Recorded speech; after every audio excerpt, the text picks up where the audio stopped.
My fucking little intro. You gotta have an intro to have a show. So, hello and welcome to the Fridge Friends podcast. I'm your host, Jake Martin.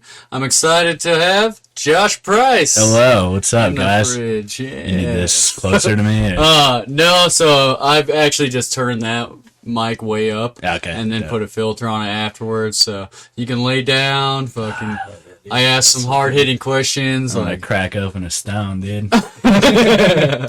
Yeah, you got to get ready for this. Questions are like, like how many women have you slept with? Yeah, dude, I've seen you fucking get people caught up in how many of them look like your mom? Beautiful woman, dude. Oh, you're getting defensive already. I see. No, it's just fucking conversation style. Hell yeah. And the best thing about the Fridge Friends podcast is when I have actual friends on here, because then I can just shoot the shit. Yeah, that's why it took like 6 months to get me on here.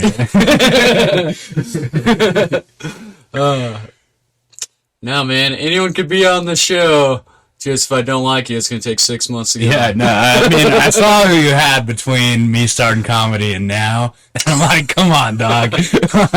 Well, I did do a theme on the show this year where all of February I had all female guests. So You've never asked how I identify, so. Yeah. Well, I don't know. I feel like if you're identifying as a woman, I'm still not putting you on cis woman month. Yeah. Okay, you can tell me it was cis woman month, dude. Yeah. That's right, I think. Yeah, dude, you won't get in trouble. I didn't really ask them if they were always women. Yeah. That's what I'm getting Kind at. of questionable. Hey, to each their own. Yeah, the 4 women who were on talking shit, dude. Equality for all. Yeah. But I'm excited about some shit you guys got going on lately. Dude, we got a few things on the pot right now, dude. Yeah, because, I mean, I don't know if you guys talked about some of the secret shit you got going on or not, but publicly you got a monthly show going on. Yeah. Last Friday of every month in the back room of Mad Swede, Ian Yearsley and I have a nice little showcase that we put on. By the back room, they mean the janitor's closet. Oh, yeah, just straight. You're in front of big fucking brewing tanks, like no fucking stage, just a mic up there. But there's plenty of room for people, and there's fucking comedians on the show trying to get their start somewhere, even if it's in the back. Yeah, well, the last one we had, we had originally 30 seats in there, and we ended up having to add, 10 seats, shoving them in, and then there were still 10 people fucking standing. Oh, so damn. we at capacity that thing, and it ended up being a great fucking show. We were worried because we didn't start advertising it until the day fucking before. Oh, and then Ian and I went out and handed out fucking flyers at the mall and shit, and then just some guerrilla marketing, and that place fucking packed out, and we're like, oh fuck yeah, dude, because I was gonna be so embarrassed. We had 5 comics on there, and it was there's 4 fucking people here, and 2 of them are other comics who just came to watch the show. Well, and it was the first show you guys had. Yeah, so no, it's always good to have a big turnout for the first one. No, because it kind of sets how and just business is gonna think of you and everything. Yeah, having to add more seats in felt so fucking good. Yeah, it's just oh hell yeah, especially 20 more or 10 more, and then you still have 10 people. Yeah, no, there was this one family that came in, and they were gonna be standing room only, and then the guy slipped us $40. He's like, "Can we get some seats?" Absolutely, you get some fucking seats for this, dude. But yeah, that's cool. Yeah, sounds like a success, and I'm actually doing that show this month, right? Hell yeah.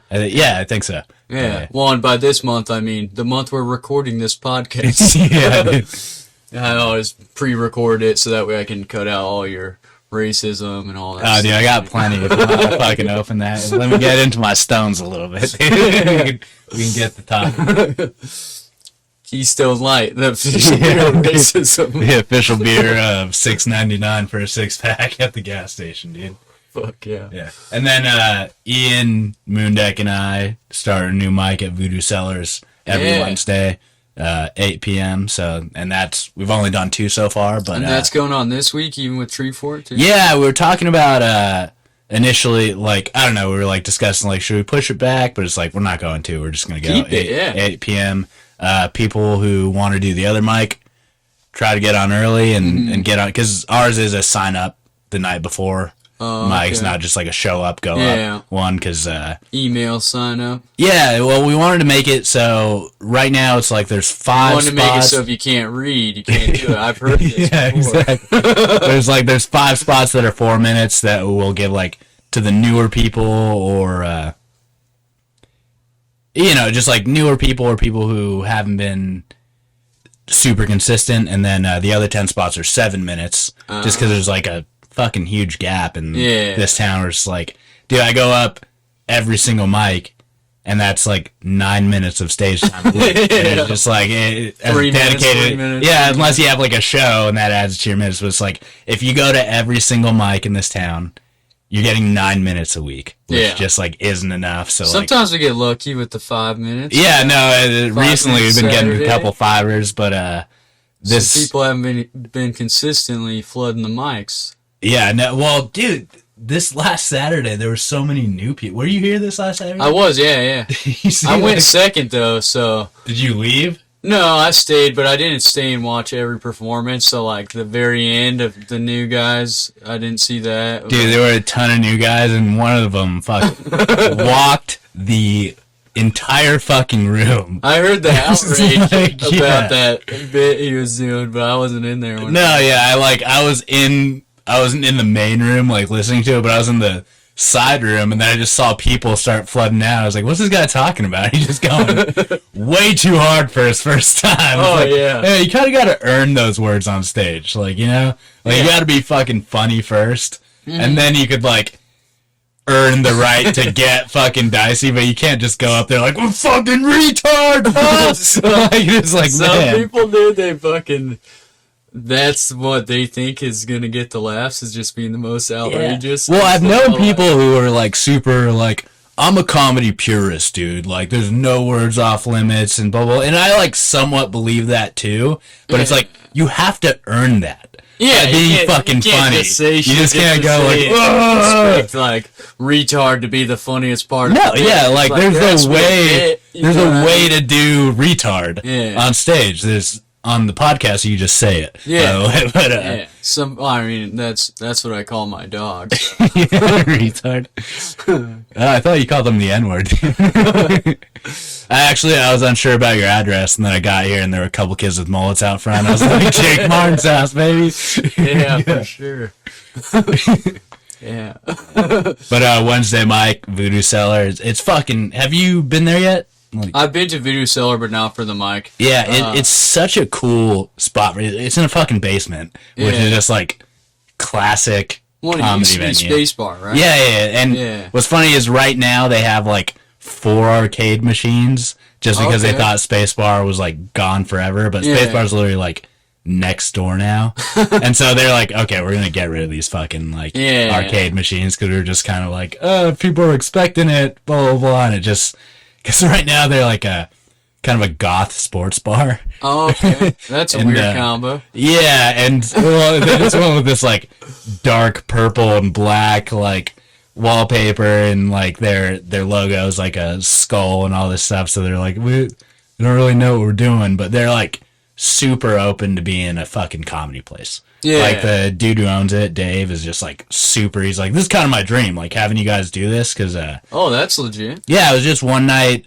Ian and I were drinking there before a mic, and then Devil's Den, the bar next door, the guy who like runs the bar there, came over and he knew us. And Dave, the owner of Voodoo Cellar, was like, had been talking about doing comedy, and this guy from Devil's Den was like, these guys do comedy. And so he like approached us. He's like, hey, if you guys like, if you have any ideas on what we could do, and we got Moondeck in, and Moondeck is really fucking good at like the business side of comedy. He's great at fucking comedy, period. Yeah. But getting to know Moondeck on this side, where it's like, this dude is creating fucking spreadsheets. Just like there are like 5 Excel spreadsheets for this mic on just like every aspect of like who signed up, how did they do, did they go overtime? Just like it's like keeps it down to a sign. Yeah, and well, because if Ian and I did it, it probably would have been like, hey man, throw us like $30 for the host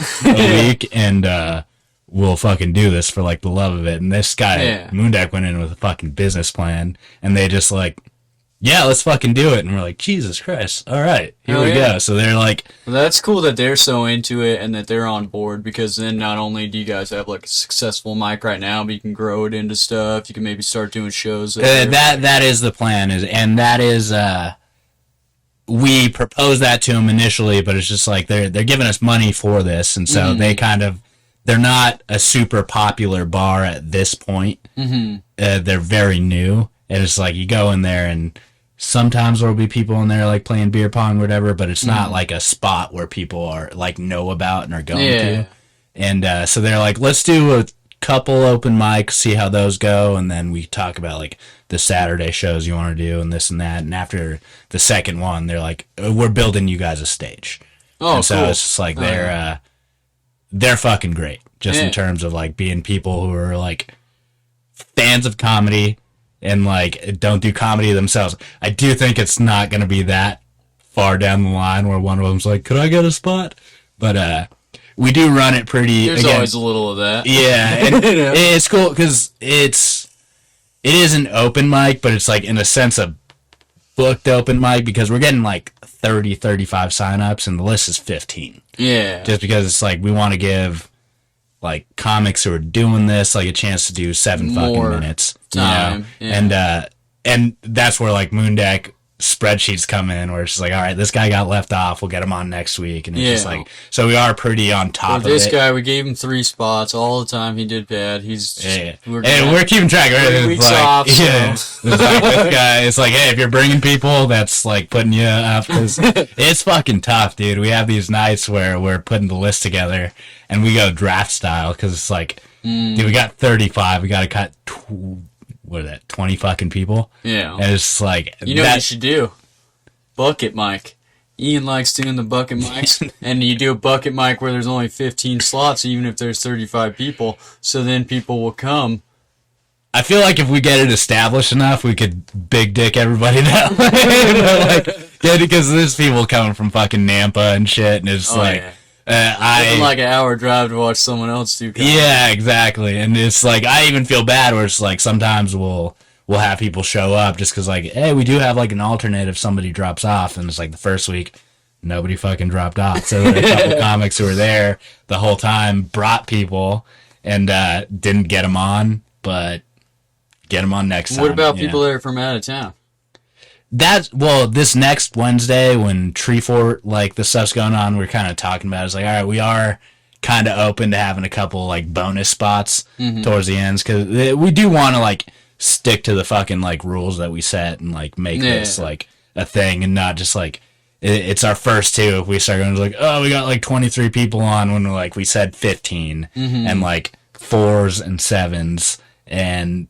But I feel like with Treefort, it's just kind of like, I think you can make. Yeah, if there's gonna be some out of towners who go do the Mad Swede one-time Wednesday mic, and it's just like, hey, if I can come over to ours. Yeah, it's a cool fucking room. Well, and last time they did Treefort here, you weren't doing comedy, right? I wasn't even living here yet. Yeah, and not doing comedy. There's a lot of out of town comedians from different states that came just to do comedy, that would also do the open mics too. So it's good to have like a little bit of open for that, just because like you're only gonna get that person from New York that one night that they're here. Or yeah, exactly. And like that guy who was here a couple weeks ago, Drew Jordan. Yeah, yeah. Like, it's just like that guy's like, yeah, like. Same thing. Yeah, it's like, yeah, it absolutely fit that guy onto the list. Like, because it's hard when it's a new mic and we have like a day before sign up and you got these out of towners coming in. It's like, all right, well, it's not necessarily your fault. Yeah, because they don't really know the deal. Yeah. They might even just have another comic like bring them to that mic in between shows or whatever. Because Wednesday's the first night of Treefort, right? I have no fucking idea. Yeah, but I it's funny, like I move so often that I'm just like, always so out of touch with whatever's going on fucking locally. Whatever the local shit is. Yeah, just like, I never fucking know what that. I was like, what are those lights on the mountain? They're like, Bogus Basin? I was like, hey, I'm sorry. Those lights weren't there when I moved here, and now they're fucking there. But, yeah, like, when I moved here, when I first tried to find, like, the mall, I just, like, looked up the mall. The first thing that comes up is, like, the shooting at the Boise Plaza Mall. I was like, all right, I'm still in America, baby. Here we go. That's funny. That's the only shooting that Boise's ever had that was like a big shooting. Now it's like no one goes to the mall and all this shit. It's like, come on. It's just like with the amount of guns in fucking Idaho, eventually you're going to get some type of shooting. That mall shooting wasn't even that bad. Yeah, no, like he got like 2 people and himself, I think. Yeah. Like, well, and as far as shootings go, you know. Dude, where I'm fucking from, it's just like, it's not like 10 9-year-olds got mowed down or something. It's like, dude, yeah. All right, old Chicago, couple people. Well, what's funny is like when I grew up, like where I'm from, like shootings were super constant, but I grew up like in a gang fucking infested area. Well, and then they don't call them mass shootings. Exactly. It's like, that guy got shot. But like also like the attitude of everybody in my town was like, as long as they're fucking shooting each other, we don't fucking care. You know? It's like, you're from Montana, right? I'm a Californian boy. Okay. Yeah. I was born in California too. I'm sorry. Yeah. But I moved away when I was a little kid, so. Yeah, I'm born and raised. I'm proper Californian. Yeah. And I spent the last few years in Montana.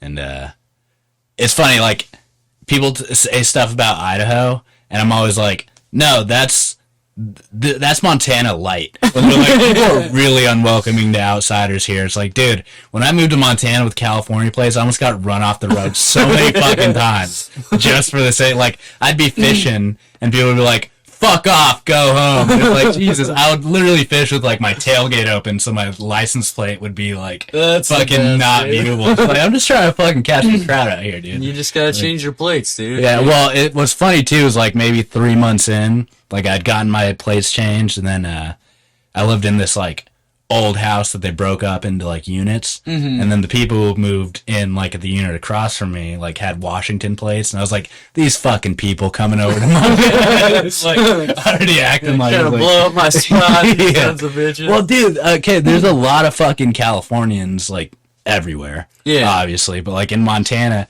I would meet so many Californians and they'd be like, yeah, I just moved up here to like work on my screenplay, and I was like, that's fine, but don't fucking say that, dude. Like, shut the fuck up, like just fucking do your shit. People fucking hate on that. Yeah, and it's like, I get it, you know, it's just like, you're not moving to a playground, like you're moving to an actual place where people are from and whatnot, and it's just like, but also like, where they don't pay them anything and they have to afford the same rent. And that's the thing too, is like, my apartment in Montana was just like, oh, like to have this, it would be $2,000 more. Yeah. And so like it was cheap to me, and people were like, yeah, that's why we fucking hate you, dude. It was like, hey man, I'm sorry. That's why everyone hates Californians in Boise too. Yeah. It's because the real estate value and shit. Dude, well, the thing is like, that's always been a thing. I moved here when I was a little kid from California, and people were like upset that people moved here. I'm like, California's like built the whole city that you guys. Yeah. Like, where do you think all this fucking money's coming from, guys? People like, it's not the fucking rancher guy who just hoards his money. No, he dies, seriously, you know? People really fucked it up in Montana though. Like I knew these people who were trying to sell their house, and this is like maybe February, and they weren't planning on moving until September. And so just to get it all out of the way, they listed their house just so it was done. But they're like, house value is like $250,000, and because they were like, we don't want to move yet, they put it at $750,000, just so it's like, no one will fucking touch this, and it's just like, it's already listed. Some dude from Seattle just came and fucking bought it, and then that makes all the fucking houses on that street $750,000. Oh yeah, and it's like, okay, well that's like, a good problem to have though, as the people that own that house. Well, yeah, we have to move, but we made $500,000 above asking. Like when I left Montana, just like it's crazy because like beginning of COVID, like through COVID, like housing, it was a good time to buy a fucking house. Like the prices were good, the interest rates were down. Yeah. And then like as it started to like go back up, you'd go view houses that were like, all right, this is like $120,000 fixer up. Like, it was like, dude, like there's so many add-ons on this house that was built in 1880, and like the floors are fucking sinking, and they're like $600K, baby, and it's like Jesus Christ. Dude, only one part of the house has a foundation. No, yeah, it's just like completely fucked. You go into like the basement, and there's like, how did you guys dig out into the fucking earth to like add rooms into the fucking basement? And this doesn't feel legal to fucking live in, dude. They just tunnel under the house. Yeah. We could make this into a duplex. Dude, like you would go into houses that should be like an old school 2-bedroom. It's like, how does this have 6 rooms? Like we all feel like they're like held together by fucking duct tape, and then you're selling this for $600,000. It's fucking ridiculous. Yeah. What's ironic though is people used to move to Idaho and shit from California because you could sell your house for so much in California that then you could buy a nicer house here and have like a little cushion, start a business, something like that. But now it's more valuable to live here than California. Dude, so they sell their house and then they can't afford to fucking live here. Dude, it is crazy. Like, I do feel like Boise is like way more expensive than Montana. Yeah. Like across the board. Like they're very similar in some aspects, but it's just like Montana, when I moved there, I didn't know they didn't have fucking sales tax. Mm-hmm. And like that's such a huge like cost. Oh yeah. Like that you take out. Like I remember of everything you buy. Yeah, like I brought a trailer. I like went pretty light on just like, all right, I'm just gonna sell all this shit in California, rebuy it in Montana. Mm-hmm. And I think I went to like Costco to buy like a bed and a TV. Mm-hmm. And I was like working out. I was like, okay, this is probably gonna be like $1,000 with everything. And they're like, all right, it's $825. And I was like, I'm paying sticker price for this shit. That's fucking great, dude. Like, yeah, if it says 99 cents. 99 that's one thing I definitely miss about Montana. Just like fucking like just being able to go in somewhere that something's $1. Oregon, same shit. I lived in Eugene for almost 5 years, and it was no sales tax there. And what's funny is like I guess because California borders Oregon, I wasn't close to Oregon. I was still like a 8-hour drive. But California's like 10 cents on sales tax too. It's fucking high. Yeah. And like, but everybody like knew about Oregon not having sales tax, and then so when I moved to Montana, I was like, oh, this place rolls like that too. Like, it's not like known. They're not taking extra cut of my shit too. Yeah. I mean, you pay for it by like just the roads being absolute shit. Yeah. You know, just like the infrastructure of like the town I was in, Helena, the capital. Like it's been growing rapidly, and they fucking like. The epicenter of the town is like right by like the sewage processing plant. Like they didn't fucking plan it out, so it's just like the middle of town just smells like shit, and they just keep expanding around there. And it's like, man, you guys could use some like tax revenue to fucking get some city planners out here or something. But hell yeah. Why did you move to Montana in the first place, living in California? No fucking. Well, what happened is I've lived in like a few places in California. And I lived down south for a couple years, and then after maybe 4 years, I moved back to my hometown. And so in my hometown, in college, I had this like pretty shitty duplex that was like a reasonable price for a guy who's like 19 years old. Yeah. And, it was fucking moldy and like moist all the time, kind of a piece of shit place, but it was fine for me at the time. And so, like, 6 years go by, and I moved back to my hometown, and I'm looking for places to rent. And the only place in my fucking price range was that same fucking unit that I lived in when I was 19. Yeah. And it was, like, 40% more in price. I was like, this is fucking 70% shittier. Yeah, no. I had no good reason to move other than it's, like, not married, don't have any kids. Yeah. I don't have a good time living in my hometown. Yeah. Like, just, like, seeing you want to people. try something new? Yeah, you know, and, like... Why Montana, though? I just went road tripping through the fucking country. That's fucking crazy, Yeah, dude. and I went to Montana, and I think I was in Helena Thanksgiving week, and it was just, like, the snow and just, like, the fucking mountains, and it's, like, from where I am in California, like, I was from the coast, and it's just, like, the town I'm from... 65 degrees every single day of the year. Yeah. Just fully consistent, like, overcast.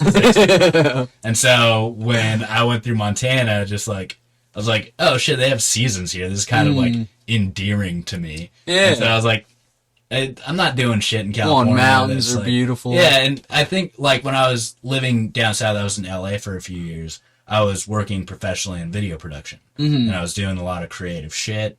And then I just kind of fell out of love with it, or more just like the finances of it. I was like, this is dog shit.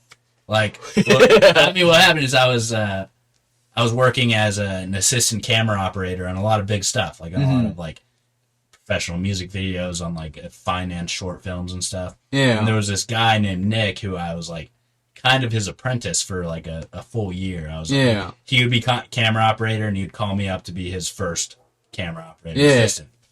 And I worked under him for a fucking year, and I like really respected the guy. He had like a wife and kids, and he was like doing what I wanted to be doing. Yeah, like your dream job. Yeah, he was already then, fulfilling it. Maybe like a year in, I was camera operator on a pretty big set, and Nick shows up, and he was my first assistant. And I was like, "What the fuck is that, dude?" And he's like, "This is just what it is, man. It's just like you're scraping by, just like it's like there's only so many jobs. Yeah, it's and gonna be it this. just like took so much fucking wind out of me. And I was like, dude, you've been doing this for 9 fucking years, and now you're my assistant on this set. And I was like, this fucking sucks. And it's like with film stuff, like obviously like nepotism is such a huge fucking part of it. Yeah, it's just like you could know somebody and you're fucking directing something. Yeah. And it's just like, and yeah, life's not fucking fair, but I was like, I don't have any fucking connections. I just like have a passion for doing this. I enjoy doing this, but I also want to be able to live off of this. Yeah. And just having to take. You're not going to spend like 10 years trying to catch a break when you exactly. know a guy has been doing that 9 years and is at the same level that you're at. Yeah, just, like, exactly. Breaking into the field. It like killed me, dude. And so when I decided to like stop doing that, I decided to move out of LA because it was like I was here for creative shit. I don't like this city outside of it. I'm here to do this. Yeah. And then I got like a real taste of doing this. And I got to do a lot of cool shit. I got to work on like really cool fucking music videos. I met a lot of like artists that I had no business fucking being in the same room as. And it's like, this is fucking cool. But I was like, this is kind of like a pipe dream at this point without having just like the network. And it's like being new in LA. It's just like, dude, I lived in LA for like a few years. I think I met like 3 people who were from LA. Just everybody else is just like fucking move there to try to do something. To try to make it. Like I fucking worked at the Apple store with like 600 people. There were maybe 20 people out of that 600 who weren't trying to do something in the creative industry, whether they're fucking singing, dancing, producing, writing. That's pretty cool though, like as far as like it's the the vibe of the city, but it's crazy because there's so many artists. It's just you never meet a real fucking person. Yeah. It's just like I remember that first party I ever went to in LA, just like at some dude's apartment. First conversation I like walked into, it was just this girl talking about like, yeah, I wanted to fuck Tyler the Creator, but like he didn't want to, so like I fucked his friend, you know, the one who's like on the album cover. And it's like such a like fake, but it's like who are you trying to impress? It was just, like, it was gross, and I was like, well, I'm here to like do my shit. I'm not here to be like, oh, I'm a fucking celebrity or whatever. It's like I really like chase working clout and behind the camera, and it's just like I did a lot of cool music videos where like, you want to like get in this shot? I was like, no. Like, I'll use an alias for like this shit. It's like I don't have any like, which is weird that I do comedy now. People I was gonna say that's me. funny that you do stand up now because you get on stage. Yeah, like people who know me personally who find out I do stand up are like, "You're doing fucking stand up, dude?" Like, because I'm a fucking like really reserved guy. Like I fucking never been like an attention guy at all. But it's just like. I really fucking like doing stand-up. There's not really another way to do stand-up either. Yeah. Like, you can write jokes for someone, but it's not the same thing. And I have done that for a couple, like, my buddy Nick, who got me to move here. I moved to Montana, he moved to Boise. Okay. And then we would go, like, visit each other back and forth, and he's always been, like, super into comedy. Yeah. And he got me to move here just because, like, the last time he visited me in Montana, I was like, I wasn't doing shit. Like, I wasn't doing anything creative, which is, like, I fell out of, like, creativity for, like, a few years, which is why big reason I moved out of my hometown is just like I feel fucking like a loser. Stifled, it's like I tried this and I fucking quit. Yeah. And then now I'm back in my hometown, like seeing people I know. It's like I don't fucking like this at all. Yeah. I'm just gonna like fucking go somewhere. And moved to Montana. Loved it, like got really into fucking fishing, loved the outdoors, it's a beautiful place to be. But after like a little while, I was like, why the fuck am I here, dude? Yeah, we're just going to work, going fishing every fucking day. That's it. I'm over 1,000 miles away from anybody I know.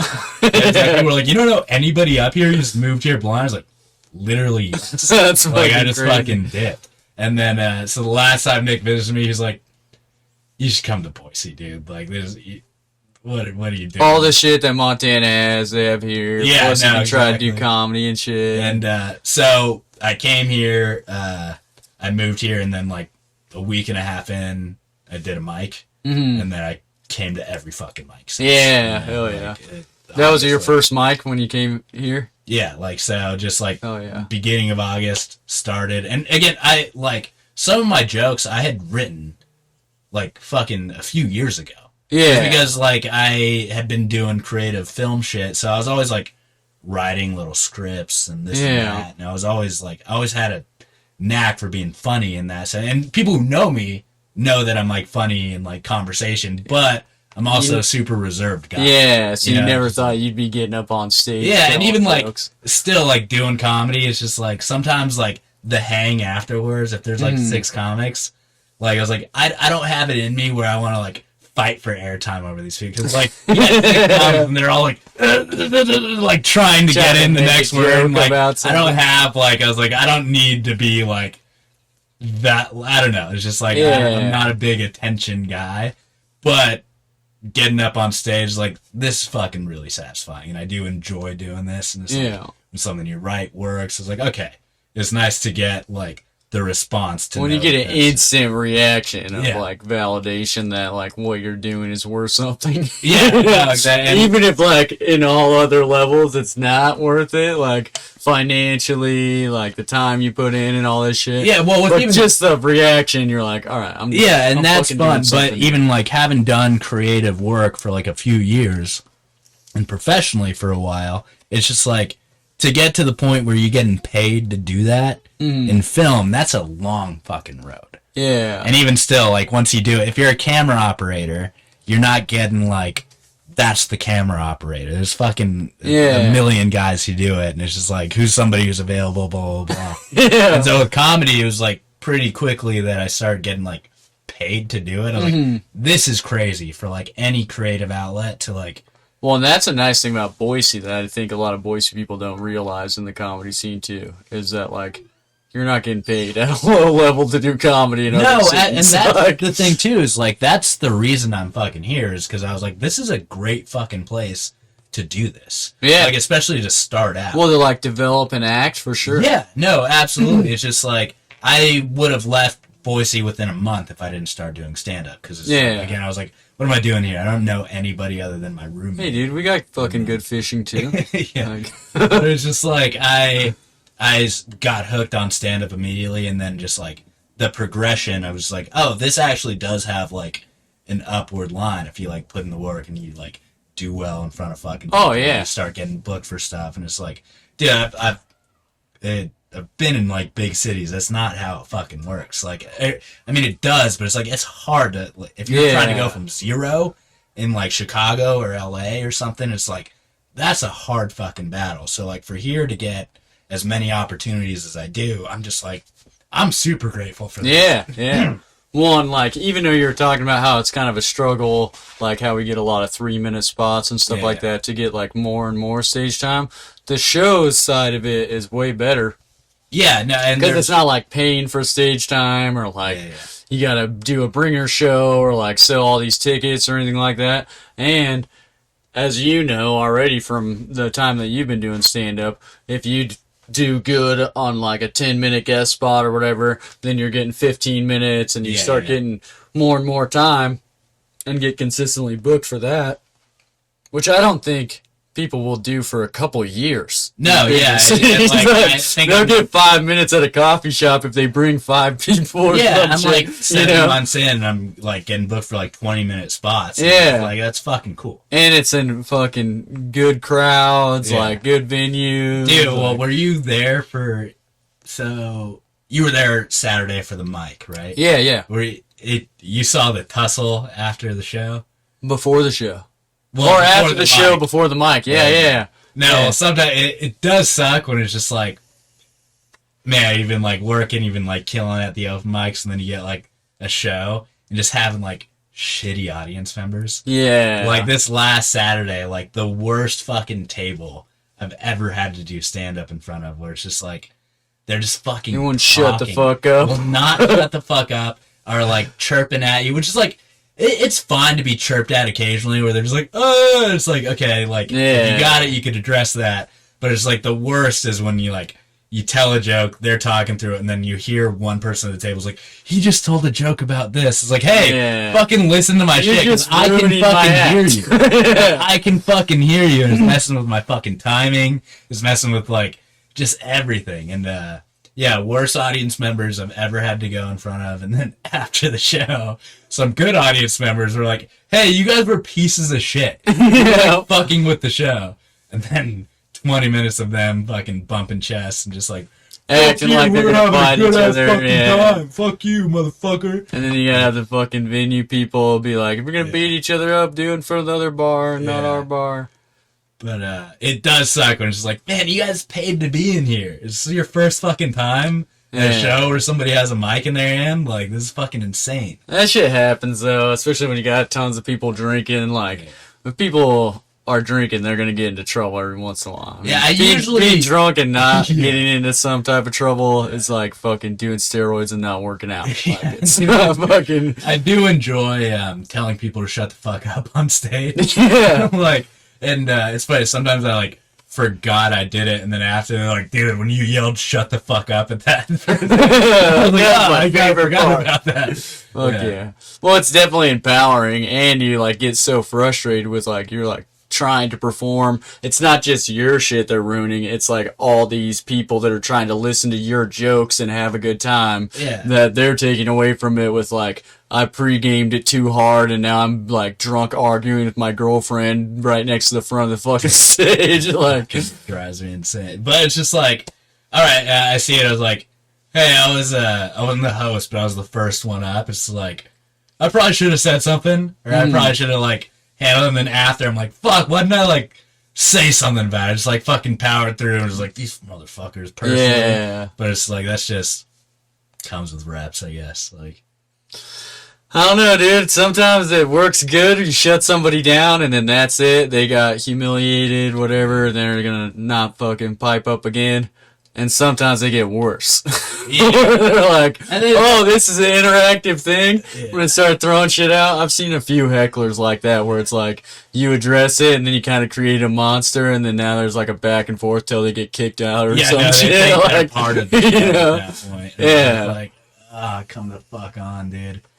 But I don't know, like, it usually like should be the host, like, kind of addressing it, but sometimes, like, when they come in with like substitute teacher energy, it's just like, it's not fun for anybody. It's fun to tell someone to shut the fuck up, like, in the middle of your stuff, but it's just like, hey guys, oh, you mind keeping your table talk down? Yeah, that's not gonna like do it for the brand of people who would be a problem at a fucking show. Yeah. You know? And even like the fucking side room at Mad Sweet, there were people doing like college drinking chants like in the other room, and it's like, dude, are you not a fucking show going on like 20 feet away that you're just like, it's school spirit. Fucking they don't give a shit, man. I had a show before where they had a curtain. It was a bar. They was split into 2 bars, and there's a curtain dividing the bars, and they had a full fucking raging like 35th birthday party or some shit for some dude with like a DJ, fucking dance floor, all this shit going on during a comedy show. Those are just right on the other side of that curtain. You know, like they didn't give a fuck. That's just an error of venue. Like, but it's like sometimes at our Wednesday mic, there's been like one night where you just hear fucking music, and it sounded like it was like almost coming from the room. And then one of the kitchen staff from the bar next door like came and watched the rest of our mic, and like somebody mentioned the music. She was like, "Oh, that was me! Like I was washing dishes and I was just like blasting my tunes." Oh like, yeah, we fucking hear that like Bluetooth speaker. Yeah, and she's like, "That's so cool that you guys can hear." It's like it's not at all. Not that cool. Yeah, there's nothing like when you like build a set to have certain parts that are silent in it, and then you just have fucking Taylor Swift popping in and out of your set. Like fuck. And I'm already like pretty low energy on stage. Like I take a lot of like pauses and like fucking just like I don't. And what's funny is like there's been a couple times it's like I'm gonna try that joke with like more fucking energy. Like I'm gonna be like angry about it, and then it would do fine. But I was like, it didn't feel good. That's like not what I'm. It's like not. Yeah, it's not my style. Yeah, it's like because there's people who like go in with tons of energy and like they're really performing it. Yeah, and like sometimes I'll kind of be like, fucking loud does not equal funny. Because there's some people who are just like screaming into the mic. And it works for some people, I feel like, but then some people use it and they don't understand the difference between like when it's necessary or when it's just like that's my whole thing. Yeah, no, and it's just like for me, it's like, and it also this is some like hater shit, but it's just like there'll be somebody that I like don't think is that funny on like analyzing the joke level. Yeah, but they have so much energy behind it, and like the crowd is reacting. I was like, well, they're all just fucking stupid. Like you can just hear this person really good. But yeah, no, I am like pretty fucking. Not like monotone, I guess, but like I'm at a low tone. And I mean, like you'll like walk a little bit and shit, but you're not like real performing. Yeah, I'm not like leaning over to both sides or like doing character act outs. Which works. Like, some people are really fucking funny when they do that, and then some people are like, "You're just fucking loud." Yeah, like that's all this is, just like pure loud energy, and it's like. Can't say that's not good because like you're getting the crowd. Yeah, but I'm just like, well, these are all idiots in here. Well, one thing I've noticed, dude, like from comedy and especially open mics, is like meeting a lot of people trying comedy. You realize so many people are trying to imitate a thing they've seen other performers do to try to get a reaction or just to find their own voice or like their own space on the stage or whatever. And sometimes they don't realize that like. The people behind those big actions and the voices and like act outs and shit, there's funny writing behind it. Yeah.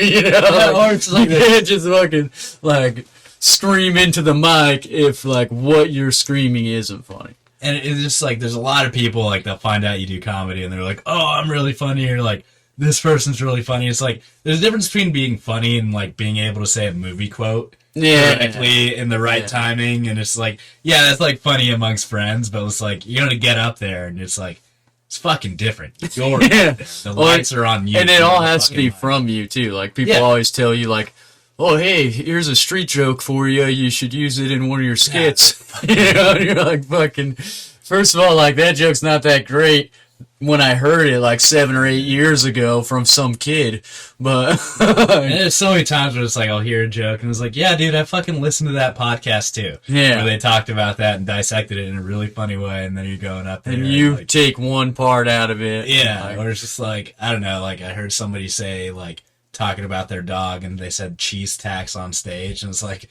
what are you doing? It's like fucking quoting a TikTok, like there's just like. It's like there's a lot of cringe shit like that. Or it drives me crazy when like because I don't get super topical. Like my shit is like a lot of times just like non sequiturs or whatever, just like just the misdirect, observational, just, like, stupid shit, you know. And so like there's times where like when the Queen died, you know, just like seeing so many people go up there, and I was like, do you think that this is possibly an original thought that I can't like look up on Twitter and see 1,000 of those? Yeah. You know, it's like, well, that's what Twitter's for. Yeah. That's where you put your Queen joke. You know what I mean? And it's just like the only funny fucking Queen joke I heard was actually Ian Yearsley when he went up like the night after. He's like, the Queen died because I fucked her to death. I'm like, that's fucking funny. You're not like, that's a like, pretty original take. Yeah, I know. And it's just like, it's off the wall, and other people are just like, why do we even care? Like, we fucking kicked them out in 1770. It's like, okay, dude, like, how do you possibly think, like, your take on Kanye right now hasn't been made by everybody? Like, that's the first thought everybody fucking had. And it's just like, I do have trouble with that, too. It's like, how do you think that that's your thought? That's just like from the fucking ether. Well, but I think that is a cornerstone of being a good comedian, too, is like caring a lot about originality. Yeah. Like, I see people that don't care about it, and it's like, it also coincides with, like, not really being that funny or not, like, seeking an angle that's never been seen before, which is what makes a funny comedian in the first place, is that they have like unique takes and stuff. So the same type of person who will do like a meme joke or like, oh, I saw this TikTok, I'm gonna make a fucking bit about it or whatever. Oh yeah, they're like, if I'm gonna do this, you're also not the type of person who's gonna find like a unique way to look at something. Which is the only way to find the best parts of comedy, is like, oh, I never thought of it that way. Like, and like, it kind of drives me, like, I'm not a huge fan of, like, identity comedy. Like, obviously, like, who you are is, like, what you're going to give off, but when, like, somebody's so, like, just like, I'm Mexican, so, like, blah, and it's just, like, how the hard whole you, act like, is that? Yeah, exactly, and it's, like, that bothers me, and it's just, like, it's okay to have that in there. It's, like, part of who you are and whatnot, but when you're just, like, that's what you're leaning on. There's a lot of people who that's their whole act. And it's just like, you know, I'm this or I'm that. And it's crazy to me when it's just like, hey, like, I feel like I could wear like a ski mask on stage and tell my jokes still. You know, there's like a couple of these, like, there's like, I have a couple jokes about being like Mexican and whatnot, but they're not about being Mexican. Yeah, it's not your whole entire act. It's not like my identity on stage. It's just like, this is a funny thought I had about this. But it's like, you watch some people, it's like, that's all you are, only your identity. And it's like, that just makes it so that I feel like you're not that great of a writer, or like you can't see anything outside of your own fucking perspective. And there's a ton of comedians that are like that, where it's like, I'm this race or this sexuality or this gender or whatever, and then that's all they put, all their jokes just based on that. Exactly. And it's like, I don't know, you could do that, but I see not only the like originality of like not trying to make other things funny besides this one niche thing, but also the whole like, you're trying to drive one thing the whole time. Well, what's crazy to me too is like, a lot of people, like, it like we were talking about, you got like 9 minutes of stage time a week in this town sometimes. For anybody to use any of those 3-minute sets, like any amount of time in there trying to not be funny, like, how many times I've heard people be like, you could clap for that.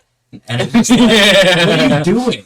Like, how are you spending any of these precious seconds, like, not trying to just be funny? And like making points like, so women got their rights taken away, right? That's bullshit, right? And it's like, what the fuck are you doing? Like, we're up there telling jokes. And it's like, you don't have to be a fucking one-liner person or whatever, but it's like, I don't care about your fucking opinion. To be funny though. And it's just like a PSA. Hearing people say you can clap for that drives me fucking insane. Because that's one of my biggest pet peeves. I was talking to Drew Jordan on the podcast about that too, and I was like, I have a joke that's the opposite of that, because I hate that so much, like the clap comedy thing, where there's like a part that like, I'm like, oh yeah, I don't drink, whatever, and the audience automatically wants to clap for like sobriety, and then I wait till like right when they start clapping, and I go, don't clap for that, it's court ordered. You know, like, I don't deserve this. I have a newer bit where I talk about like, I haven't been smoking as much weed, and some people are like, woo, it's like, shut up. Yeah, have like shut the fuck up. Misdirecting where you're like, I wasn't doing that because this is the only part of my comedy that gets you guys to react.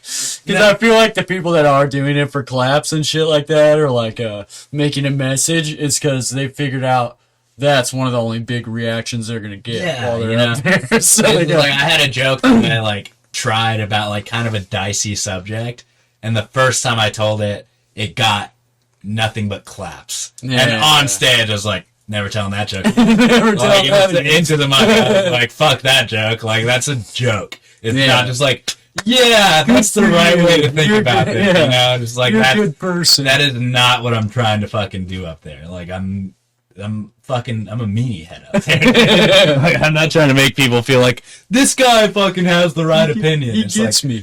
For me, that's not what that stage time is about at all. And there are like some comics who are just like, I have the right opinion about this. And and I get annoyed of that when people are doing it in specials, and it's like they have fucking over an hour, and if anyone's gonna make it some type of statement or a point or something like that, that's the platform to do it because you've built yourself up to this platform. It's still so fucking annoying to me, especially if I see a long special and most of it is that. I'm like, what are you doing? Like, I used to respect you. I thought you were so funny. I thought this was gonna be funny. That's why I was watching it. You know, like, what the fuck? I fucking hate clapter, dude. It's like one of my biggest fucking pet peeves. It's like, what are you doing up there trying to make a fucking point? It's just like, I feel that way. Like, it's just like, hey, if you ever see me make like an earnest point on stage, fucking walk up there and clap. Like, what are you doing, dude? Yeah, it's just goofs. Yeah, trying to be fucking silly up here. Yeah, I'm just fucking telling jokes. I'm like, the whole time I'm up there, I'm not trying to do anything other than fucking be funny. Yeah. Like, I don't care. It's just like, I'll get people after the show sometimes like, that's kind of like fucked up. It's like, hey, like, I'm up there not necessarily doing a character, but it's like, that's kind of, though, at least a persona. No, you're doing. I'm an artist when I'm up there. Yeah. And it's like, if you think I mean any of the shit I said earnestly, you're a fucking retard. Yeah. You know? Yeah. It's just like, I say fucked up shit, and it's just like, for somebody to take any of it seriously, it's just like, you just don't get. I get kind of annoyed at that sometimes too, where I'm like people like don't like sensitive material, or they like groan or whatever, and I'm like, did you think that like you were coming to just hear like everyone like tell knock jokes? Yeah, shit. You know, like I've got to try to make some points here, and like one of my favorite things about comedy is getting people to laugh about a subject that you wouldn't normally laugh about, or like something crazy or traumatic, or like, you know, because then maybe there's somebody who's only thought bad thoughts about that, and then you get them to laugh about it. Like, that's the ultimate fucking win. You know? There's nothing more. I'll never achieve that if every time I bring up abortion and fucking school shootings, you get all fucking... You know? My favorite thing is, like, having, like, kind of a two-part joke where it's just like, all right, like, you say the setup, silence. Just, like, dead silence, and they're just like, where are we going? And then you, like, give the fucking misdirect point, and they fucking like blow. It's like that's the best. It's exactly what I'm looking for. It's just like, I'm not trying to make any like fucking like, oh, that guy had a good fucking point about that. Just trying to fucking throw you off and make you fucking laugh. You know, those are the funnest jokes too. Is the ones where you know it's gonna be silent after that first line. No, I fucking. So you're almost like a little like love it. You're like, every time I say this, I know they're just gonna be like, where the hell is he going with this? You know? That's my favorite shit too. It can get you into trouble though.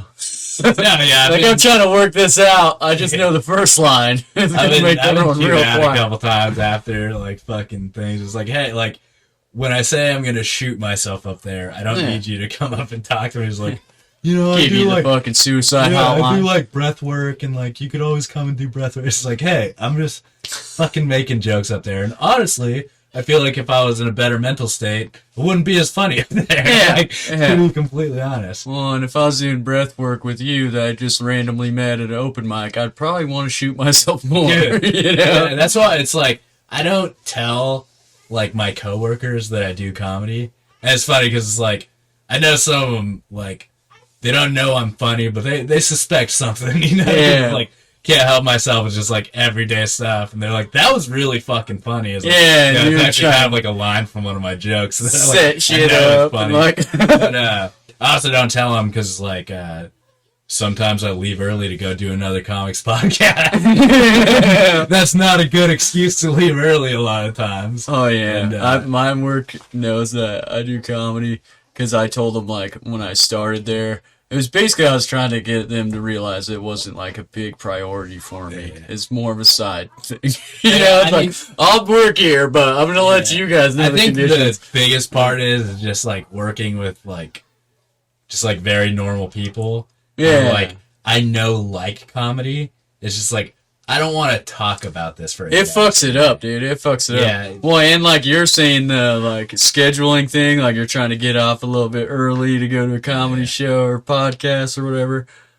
I have the problem of they know that it's comedy, so not only do they know, like, I'm requesting days off work and switching shifts with people to go do a show or whatever, but also I tell people to come to the show and then they'll all request the night off work and just like fuck over the restaurant for like 4 of their best employees. No, well, it's fucked and then they get mad at me and I'm like, fucking, I told you guys the deal when I started here, you know? No, I've had a couple people from my work just at random show up, like, somebody from my work like showed up at one of my shows. Yeah, and just like completely didn't know. They're like, "What the fuck?" Like, if you tell anyone, I'll fucking kill you. That's funny. It's like I've had Nate Ford come up to me at work before. I was like, "Get the fuck out of here, dude!" Like, you're gonna blow up my fucking spot, dude. You're gonna be making some fools laugh in here. They're gonna figure this out. Yeah, no, it's just like yeah, but the biggest part is like I just have no interest in like talking about it to people, and it's just like, because a lot of time, like my job too, it's like I should have a better job, but I know that this job is like, if I had a better job, I'd have to take that seriously. Yeah, and it's like I'm taking comedy very seriously. It's taking all your focus to have like a career. Yeah, exactly. And so I was like, I'm really focused. Like, dude, I've been sabotaging my personal and professional life in comedy right now. It's just like so many people is like, I would love to go spend time with you, but it's like I don't fucking miss a mic for a reason that I can avoid. Yeah, that's not like a show. Yeah, it's like it sounds fucking. Like I'm not giving up 3 minutes of stage time unless I get like 20 minutes of stage time. Oh, getting a phone call on Josh's camera. Go ahead and ignore that. Back online. Right. Just in time. But yeah, like it's just that's pretty fucking funny. No, it's just it's like it sounds great to go play Topgolf with like 10 people or whatever, but it's like, hey man, this is Thursday mic. Go fucking Thursday mic. Like, well, you guys do the podcast thing too. I'm sure you realize that takes a lot of time, and then like you gotta do editing and like figure everything out. Like my whole thing right now is like they just did this new schedule for Tree Fort to do extra comedy and stuff, and I'm like, I've got actual work that I have to do to be able to like pay my bills and shit, whatever, you know, fucking. But then I'm trying to do the podcast and like do comedy as much as I can. I'm like, what days can I take off to do the fucking shows? Fucking sucks. It's like I'm already just doing comedy and working full time. It's just like my fucking schedule is like shot. Like it feels like I'm working 2 full-time jobs because like, I'll get off at 7, race to a fucking mic, like change in my car to get up on stage, and then I'm usually out till like fucking 3 in the morning with like other comics. Yeah, it's like in a sense networking, like making connections, but it's also it's like fuck, dude, I work from 8 to 6:30, then 7:30 to 3 a.m. Yeah, I'm waking up at 8 the next morning. Every fucking day, just about, like, you know. Yeah, I'm like always rolling on like 3 hours of sleep. And then now I've like, I've like, cause I've done video work professionally, like I have really nice camera equipment. Yeah. That like I still own. And it's like I've offered a couple people, like I've shot a couple shows for people. And then just like, I was like, fuck, dude, I forgot how fucking crazy editing is. How much time it takes. And dude, like, I've been fucking so swamped, like, last 3 weeks, is like, we film our mics on Wednesdays. I filmed Bing Comedy Hour. Oh, and fuck. Then I filmed mine and Ian's show. You're not as funny as you think you are. Every last Friday on Cole Road. Yeah, and fucking the Bing Comedy Hour, like that felt so bad because like I got paid for that, and it took me like over 2 weeks to deliver the footage because like I've done a lot of professional video work. Mm-hmm. I've never done live, or at least live that needs a live audio track. And so I had 2 fucking cameras. I have a static camera that's just like in one spot the whole time. Mm-hmm. And then I was walking around taking shots the whole time. And when you do professional video work, every time you're doing a shot, there's a little clapper with like all the scene details. You don't fucking get that when you're live. That's to line up like, your audio and shit. Dude, fucking it took me like 2.5 weeks of just like going half a second, lining it up with their fucking shit. And then like 2 different cameras, lining up the colors and lining up the fucking... God, I was like, I need to not offer non-comedy shit to... like, my last 2 weeks is like, dude, I'm like on the verge of fucking tears. I'm just like, I have no fucking time. Or it's like, I'll be out with like... Or I'll be at Moondeck and Ian's house like talking about our mic and like, do you have the footage from last week? I was like, dude, my computer's at 2.9 terabytes on a 3 terabyte drive. It's just like, I don't even have room for the footage right now because I'm doing all this fucking footage. And it's like, all right, that was like, I know how to shoot, but it's like taking on the whole from shooting, editing, and like delivering. It's like, that's, when you work in professional film stuff, you don't wear that many fucking hats. Yeah, it's too much shit so to get down. Union. It's like, well, and you're not even putting in all the rest of the shit that you do. Your full-time job and comedy. Yeah. You know. And I was like, all right, well, that was fucking hell. And I was like, pay me money and guarantee me a fucking spot on another show, and it'll be worth it to me. But I'm not fucking doing that again, dude. Yeah. Like, I'll film the show You're Not As Funny As You Think You Are at Mad Swede, because that's like my baby in a sense. And and if you guys are hosting it, you could probably work something out to make it easier on the editing too. Yeah, and that one I think I'm not going to do like a fucking walk around camera. Like, it is nice to have those cuts, but it's like, hey man, to actually get that professionally done, to have like a crew of people like running around, like that costs a shit ton of money. A lot of money. And it's just like, for me to just do it all myself, it's just like, that's just like way too much work and value that I'm kind of like, I'll do this for you guys. And I was like, oh, that's actually like not a workload that makes sense for me when I'm taking this so seriously. Yeah, it's way more value than what you're getting out of doing the show. I was like, I actually don't enjoy doing this as much as I used to at all. But again, also it's like, I didn't have to, when I was fucking shooting something, I didn't have to fucking think about sound. Yeah. Or like fucking think about color grading. It's like there's people who do all that shit. You only do everything in the film industry is so unionized. Like if you touch, as a camera operator, if you touch a boom mic, you will get screamed at. Like even if you move it, because like it's all union. Everybody has their fucking hats. Everyone's like competing to be on that set in the first place. And it's like, so you kind of like, oh, I don't gotta fucking worry about sound. I don't gotta fucking worry about like lighting. Like, they're all somebody else's job. And then when you're doing a show, it's like, oh, this is doing fucking everything. Like producing, directing, editing, calibrating, sound. It's like that's too much if I'm taking this so seriously. That's why you decided to do a podcast? Yeah. You're like, I don't want to do everything myself. Let's do a podcast.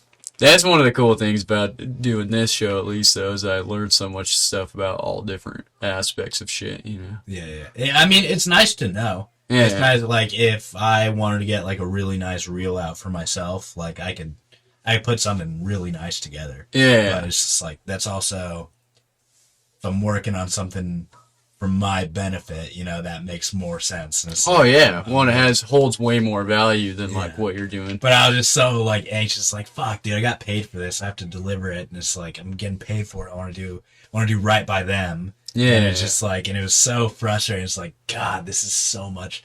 Forgot how much fucking work this is. And just, and again, it was like frustrating. It's like, I've never shot Mad Swede before. So it's like, kind of like teaching myself how to shoot it on the fly. And then like halfway through the show, I was like, fuck, this should have done this. This is the good fucking B spot. And then it's like, okay, well, the whole first half of the video doesn't have any of these great shots, and the last half has a bunch of them. And I'm like, fuck, now I feel like somebody's going to get pissed. Yeah, it's like inconsistent in a sense, where it's like, I've never shot that room before, and I didn't have fucking time with what I'm doing to go there and like fucking let me see what things look like from this angle. Like, could you guys do the lights for me and blah blah blah. I'm figuring that on the fly during a live show. Yeah. And I was like, okay, I forgot why people get paid so much to do this shit. You know? Yeah. Like, it's fucking up.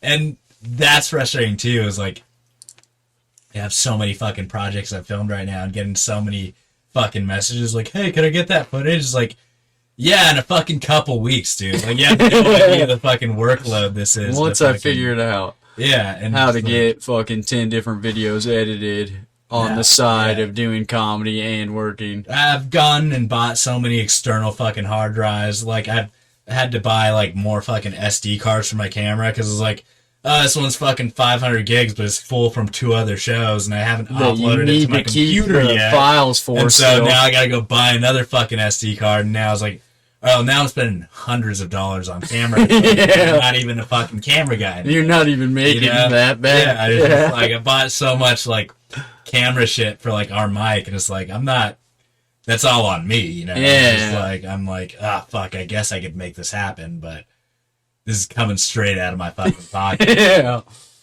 Oh, man. Well, I'm hoping that I'll have a chance to do the Wednesday one this week, because I'm trying to get off early from work. Got myself weaseled into the first off position there, so hopefully I'll get off in time, be able to hit that one. If not, they got that extra pop-up one.